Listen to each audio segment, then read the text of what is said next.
یہ جنگ کیوں ہے آخر؟ اسرائیل اور فلسطین کی ہسٹری۔ آج ہم اسرائیل کی ہسٹری کو جانیں گے۔ السلام علیکم پیارے دوستو، تو کیسے ہیں آپ؟ سب سے پہلے ٹاپ ٹرینڈ چینل کو سبسکرائب کر لیں اور ساتھ ہی لگے بیل آئیکن کو بھی پریس کر دیں۔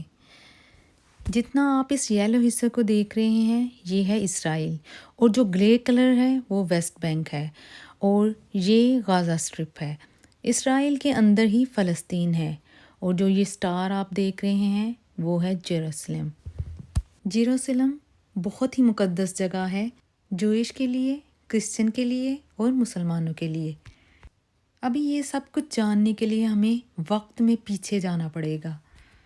سب سے پہلے یہاں پہ بہت سے انبیاء مدفون ہیں، جس کے لیے اسے قدس بھی کہا جاتا ہے۔ سب سے پہلے حضرت آدم یا پھر ان کی اولاد میں سے کسی نے اس کی تعمیر کا سلسلہ شروع کیا۔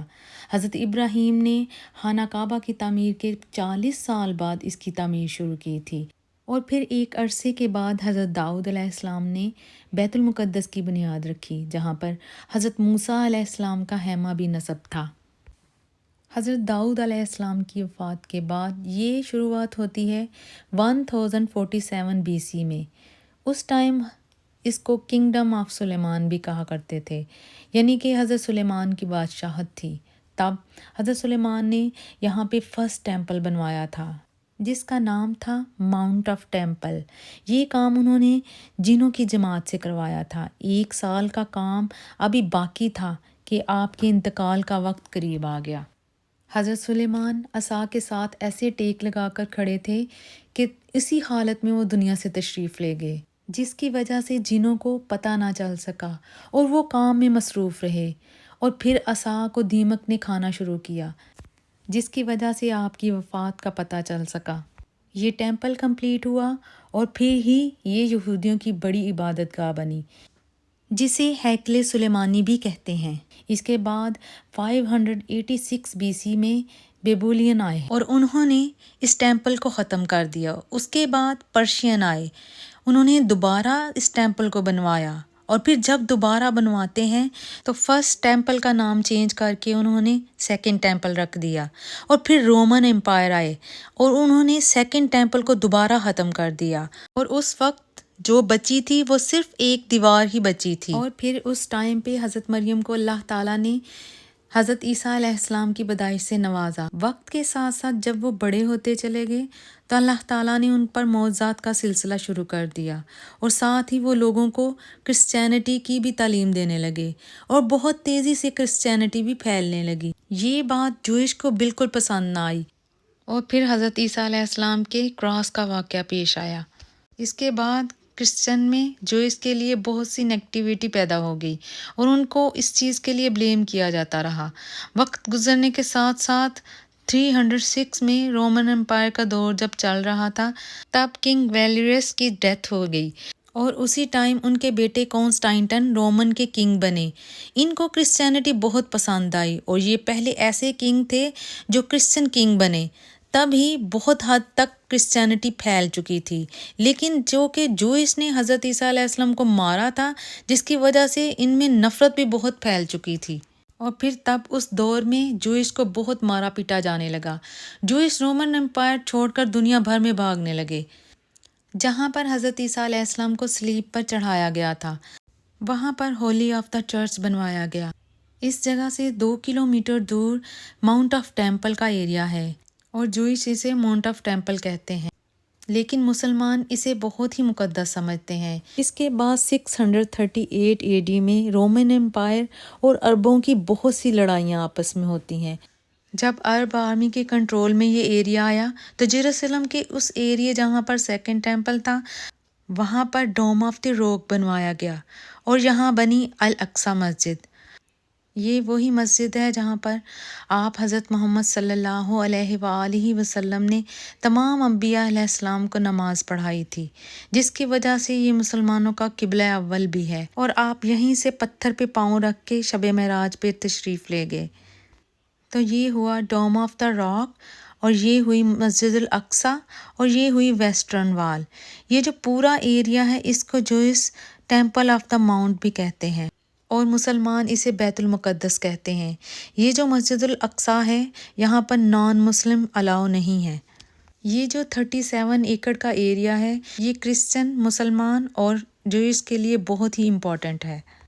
تو اس چیز سے آپ کو یروشلم کی اہمیت کا پتہ چل گیا ہوگا، اسی لیے اس ایریے کو لے کر بہت زیادہ ایشوز ہیں۔ تو ٹاپک پہ واپس آتے ہیں۔ اس ٹائم میں جوئش کو بہت مارا پیٹا گیا، تو اس کے بعد جوئش دنیا بھر کے خطوں میں پھیلنے لگے، لیکن یہ لوگ اس جگہ کو کبھی نہیں بھولے۔ جوئش یورپ کے کسی بھی حصے میں چلے گئے مگر انہیں رائٹس نہ ملے، تب انہوں نے واپس اسی جگہ آنے کا فیصلہ کیا۔ ورلڈ وار 2 کے بعد سلطنت عثمانیہ کا خاتمہ ہوا اور فلسطین برطانیہ کے قبضے میں چلا گیا۔ یہ 1917 کا دور تھا جب برطانیہ نے جوئش کی سپورٹ کی، جس کے بعد فلسطین میں یہودی کی آبادی میں تیزی بھی آئی، جس کی وجہ سے عربوں میں اور یہودیوں میں تنازعات شروع ہو گئے اور صورتحال جنگ تک جا پہنچی۔ اس سچویشن میں برطانیہ کو پیچھے ہٹنا پڑا۔ اس کے بعد یونائٹڈ نیشن نے فلسطین کا کنٹرول سنبھال لیا۔ یونائٹڈ نیشن نے 2 ریاستوں یعنی عرب فلسطین اور یہودی اسرائیل میں تقسیم کرنے کی منظوری دے دی۔ یروشلم جو کہ یہودیوں، عیسائیوں اور مسلمانوں کے لیے بہت ہی مقدس تھا، UN کے کنٹرول میں آ گیا۔ یہودیوں نے اس پارٹ آف نیشن کو ایکسیپٹ کر لیا اور پھر مئی 1948 میں اسرائیل وجود میں آیا، لیکن عربوں نے اس کو تسلیم نہیں کیا اور اس کا نتیجہ یہ ہوا کہ جنگ چھڑ گئی۔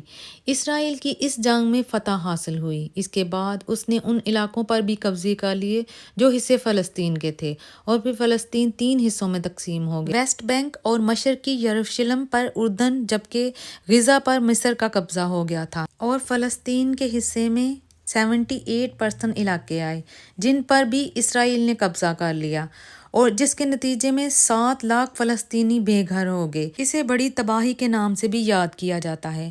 1966 میں ایک دفعہ پھر عرب اور اسرائیل آمنے سامنے آئے اور پھر دوبارہ اسرائیل کو فتح حاصل ہوئی۔ تب اسرائیل کا نقشہ کچھ یوں دکھائی دیتا تھا۔ اب پورے فلسطین پر اسرائیل کا قبضہ ہو چکا تھا۔ حالات کچھ معمول پر آنا ہی شروع ہوئے تھے، مگر پھر بڑی تعداد میں یہودیوں نے ویسٹ بینک اور غزہ پر آباد ہونا شروع ہو گئے اور اس کے جنوبی حصے میں فلسطینیوں کی جانب سے شدید جدوجہد بھی سامنے آئی تھی اور جنگ کئی سال تک جاری رہی۔ آخرکار PLO نے اسرائیل کے ساتھ علاقے کو تقسیم کر دیا، معاہدہ تسلیم کیا، مگر پھر بھی بات ختم نہ ہوئی۔ مزید یہودیوں نے فلسطین پر آباد ہونا شروع کر دیا۔ UN نے اس کو بے بنیاد کہا، لیکن اس پر دوبارہ بغاوت نے جنم لیا۔ اس کے نتیجے میں حماس کا قیام عمل میں آیا، جو غزہ کی پٹی کی ایک علیحدہ تحریک تھی۔ 1993 میں امریکہ اور فلسطین نے OSLO ایگریمنٹ پر دستخط کیے۔ اس کے مطابق ویسٹ بینک کو 3 حصوں میں تقسیم کر دیا گیا۔ ایریا A کو مکمل فلسطین کو دے دیا گیا، ایریا B کو مشترکہ فلسطین اور اسرائیل کو دے دیا گیا، جبکہ ایریا C کو مکمل طور پر اسرائیل کو دے دیا گیا۔ یہاں ایک اور پرابلم تھی۔ دراصل ایریا C جو کہ اسرائیل کے قبضے میں تھا، وہاں پر بڑی تعداد میں زرعی زمین کے ساتھ ساتھ پانی اور معدنیات کے وسائل بھی موجود تھے، جبکہ فلسطین کے علاقوں میں وسائل نہ ہونے کے برابر تھے۔ مزید مذاکرات بے معنی ثابت ہوئے۔ اس کے نتیجے میں اور کئی پرابلمز کریٹ ہوئیں۔ اسرائیل نے فلسطین کی نقل و حمل کو محدود کر کے رکھ دیا، ویسٹ بینک کو جگہ جگہ پہ چیک پوسٹیں قائم کر دی جہاں پر اسرائیلی فوجی تعینات ہوتے۔ 2005 میں اسرائیل غزہ سے دستبردار ہو گیا، مگر ویسٹ بینک میں آباد کاریاں جاری رکھیں۔ غزہ میں حماس طاقت میں آ گئی اور فلسطینی حکومت سے علیحدگی اختیار کر لی۔ اب غزہ اور ویسٹ بینک میں علیحدہ حکومتیں تھیں۔ اسرائیل نے غزہ کا محاصرہ کر لیا اور ہر قسم کا زمینی اور فضائی بحری راستہ بند کر دیا۔ دسمبر 2017 کو امریکی صدر ڈونلڈ ٹرمپ نے یروشلم کو اسرائیل کا دارالخلافہ تسلیم کر لیا، لیکن یہ سب کچھ بے بنیاد تھا۔ اب 2023 میں اسرائیل اور فلسطین کی صورتحال کچھ یوں نقشہ پیش کرتی ہے۔ اب آگے کے حالات فلسطینیوں کے لیے دن بدن مشکل ہوتے جا رہے ہیں۔ ہم دعا کرتے ہیں کہ اللہ ہمارے فلسطینی بھائی بہنوں کی مدد فرمائے، آمین۔ تو یہ تھی اسرائیل اور فلسطین کی ہسٹری۔ مجھے امید ہے کہ آپ کو میری یہ چھوٹی سی کوشش ضرور پسند آئے گی، تو کامنٹ سیکشن میں لائک کا اظہار ضرور کیجیے۔ تو ملتے ہیں ایک اور نئی معلوماتی ویڈیو کے ساتھ، تب تک کے لیے اللہ حافظ۔